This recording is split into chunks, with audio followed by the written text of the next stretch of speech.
தமிழக சட்டப்பேரவை கூடுவதற்கு முன்பாக ஆளும் கட்சியான அதிமுக ஒரு தெளிவான நிலைப்பாட்டிற்கு வராவிட்டால் மறுபடியும் சட்டமன்ற தேர்தலை சந்திக்க வேண்டிய நிலை ஏற்படும் என தமிழக பாஜக தலைவர் தமிழிசை சவுந்தரராஜன் தெரிவித்துள்ளார். சென்னை விமான நிலையத்தில் செய்தியாளர்களிடம் பேசிய அவர் இதனை தெரிவித்தார். 14ஆம் தேதி சட்டமன்றம் கூடுகிறது. சட்டமன்றம் கூடுவதற்கு முன்னால் அதிமுக ஒரு தெளிவான ஒரு முடிவிற்கு வர வேண்டும் என்று நான் நினைக்கிறேன். தமிழக மக்களை ஆட்சி செய்து கொண்டிருக்கிறது அதிமுக. ஆனால் தினம் தினம் ஒரு அறிவிப்பு. இன்று நீங்கள் பார்த்தீர்கள் என்றால் டிடிவி தினகரன் கட்சியில் இருந்து ஒதுங்கி இருப்பார் என்று ஒரு அமைச்சர் சொல்கிறார். இல்லை, கட்சி பணி ஆற்றுவேன் என்று அவர் சொல்கிறார்.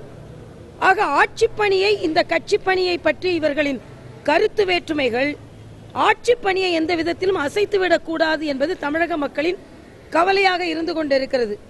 இதே குழப்பத்திற்குள்ளாகவே அவர்கள் ஆட்சியை கொண்டு சென்று கொண்டிருந்தால் பின்பு தமிழக மக்கள் ஒரு நிலையற்ற தன்மையை பார்த்தார்கள் என்றால் மறுபடியும் தேர்தலை சந்திக்க வேண்டிய ஒரு அவசிய நிலை